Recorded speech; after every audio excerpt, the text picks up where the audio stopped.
Laurent, un jour, tu m'as fait l'éloge du jardin secret. Qu'est-ce que tu voulais dire?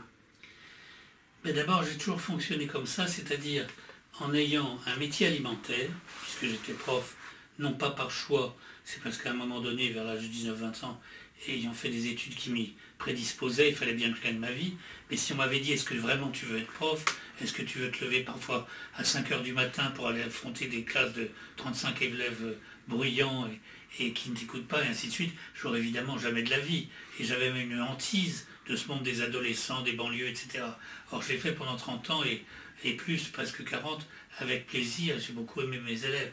Et donc, le métier, je l'appelle alimentaire parce qu'il correspond à une nécessité de la vie qui fait que pour survivre, on est obligé d'accepter des conditions qu'on n'a pas forcément rêvées. Si on m'avait demandé à 14 ans ce que je voulais faire, j'aurais dit être entier, continuer à faire des aquarelles, ce que je faisais, jouer mal du piano, écrire des mauvais poèmes dans mon jardin, dans mon journal intime que je ne montrais pas à ma famille, etc.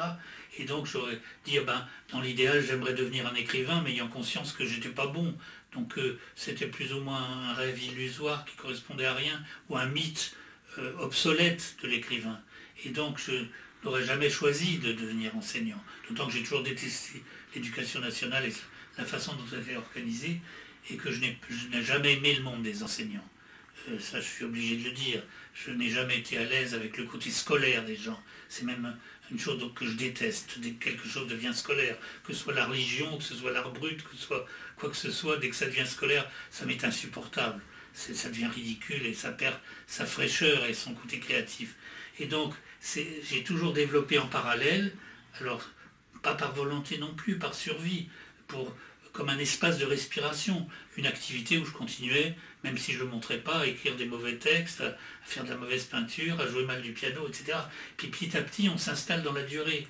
On a un besoin de respirer. J'ai toujours comparé ça à un plongeur qui serait obligé, pour aller faire son métier, de plonger en apnée, tu sais, en retenant sa respiration, qui le fait un certain temps, par exemple les 4 heures de cours qu'il doit faire dans la journée aussi, et qui se précipite hors de l'eau à la fin de la journée pour rentrer dans son espace privé, c'est-à-dire chez lui, re-respirer normalement à son rythme. Et dans cette mesure, pendant 40 ans, j'ai réussi à me plier à des horaires scolaires effrayants, mais alors que je suis un paresseux contrarié. De moi-même, je serais resté à mon rythme à la maison, à me lever tard, à travailler très tard la nuit, donc avoir des horaires décalés, et ainsi de suite. Donc j'ai dû m'adapter à un rythme qui n'était pas le mien, et curieusement, on a une formidable résilience quand on est comme ça.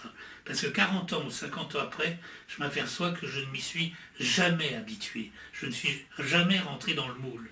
Et dès que j'ai pris ma retraite, évidemment, j'ai retrouvé comme une plante sans eau qui d'un seul coup s'épanouirait. J'ai trouvé l'espace, dans le temps aussi, de m'épanouir à mon rythme et à ma façon. Et donc, le jardin secret. Le jardin secret, c'est cet espace de respiration qu'on a besoin d'entretenir en parallèle d'un métier imposé, qui est plus ou moins un esclavage, plein de désagréments, mais qu'on fait quand même, si on est responsable, le mieux qu'on peut, parce que c'est quand même ce qui vous fait vivre et ce qui vous nourrit. Donc on n'a pas le droit de le faire mal.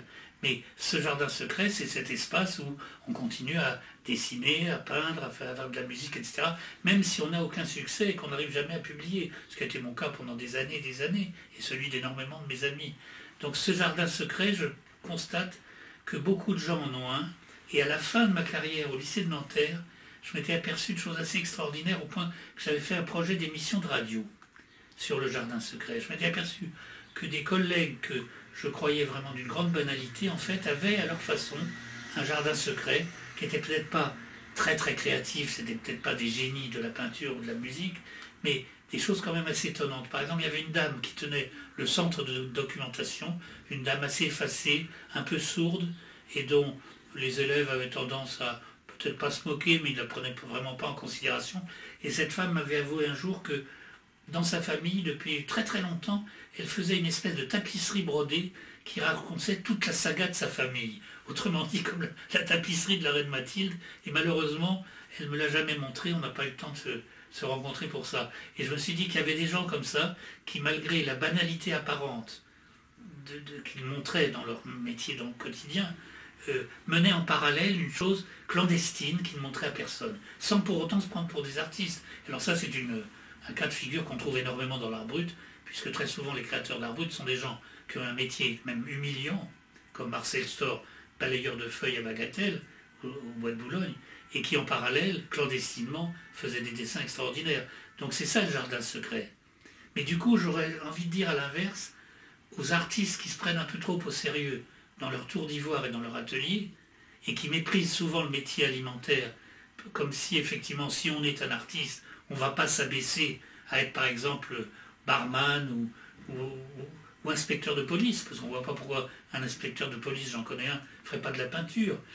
J'ai envie de faire l'éloge du métier alimentaire. Et ça me paraît très important, parce que un artiste ou un jeune homme ou une jeune femme qui, se croyant inspiré et très artiste, choisit à l'âge de 18 ou 19 ans de ne pas s'imposer un métier alimentaire, risque terriblement de s'appauvrir par manque de contact avec la vie.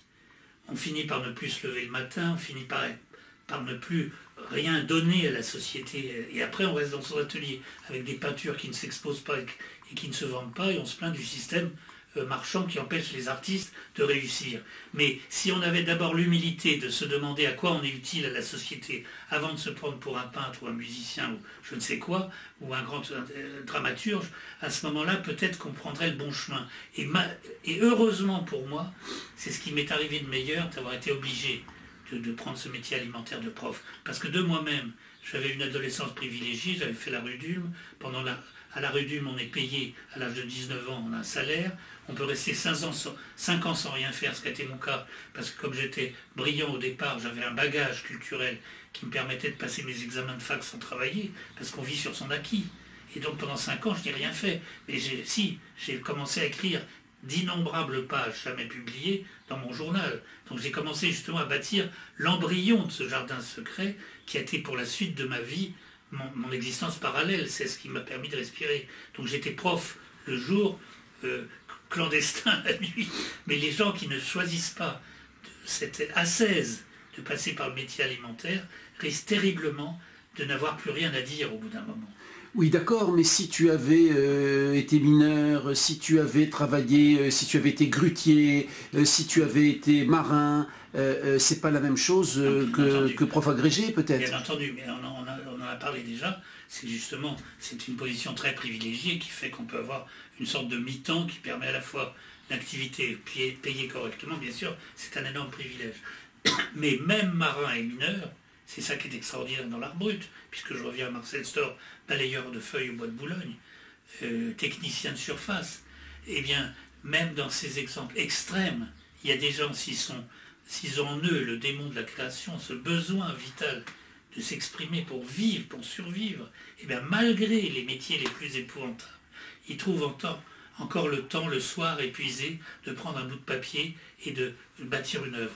Je crois que c'est Les petits-enfants du siècle. Oui, de Christiane Rochefort. Christiane Rochefort. Il me semble qu'elle disait dans ce livre que j'ai lu il y a très longtemps qu'elle avait élevé je ne sais plus combien d'enfants, 3 ou 4 ou 5, dans un HLM, et que elle s'est donné une... C'est un personnage, parce qu'elle n'a pas élevé d'enfants, oui. Alors c'est un personnage, mais elle disait que effectivement elle s'était fait un rythme qui faisait qu'une fois couchés les enfants, une fois la vie domestique mise en place, etc., les courses, la vaisselle, le repas du soir, il lui restait encore 2 heures pour se mettre sur sa table de cuisine et écrire.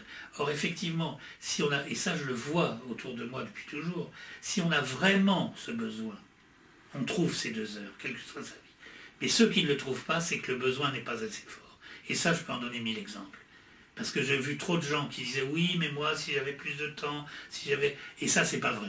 Parce que l'art brut est la preuve constante du contraire. Quand le besoin est plus fort, il s'impose. Et à ce moment-là, parce que c'est vraiment une question de survie. C'est comme si quelqu'un disait « oui, mais j'ai pas le temps de manger parce que, effectivement, j'ai jamais 1 heure pour manger. » C'est pas vrai. Son corps réclamerait de la nourriture. Et bien de la même façon, le créateur, son corps réclame qu'il consacre au moins une demi-heure ou 1 heure par jour à créer, et, sauf évidemment l'extrême fatigue. Et moi, quand je rentrais de journée, est-ce que ça m'est arrivé, une période de ma vie qui commençait à 5h30 du matin, parce que j'habitais en Seine-et-Marne, et pour être au lycée de Nanterre, je devais me lever à 5h30 du matin, et que je rentrais à 9h du soir, ayant fait un véritable parcours du combattant aller-retour. Et c'est vrai qu'on ne peut pas se mettre immédiatement à l'écriture de son roman ou d'un catalogue de musée, parce qu'on est trop épuisé. On a besoin de reprendre des forces, et en général, c'est la journée suivante, ou une demi-journée, pour reprendre un peu sa respiration et repartir dans son jardin secret.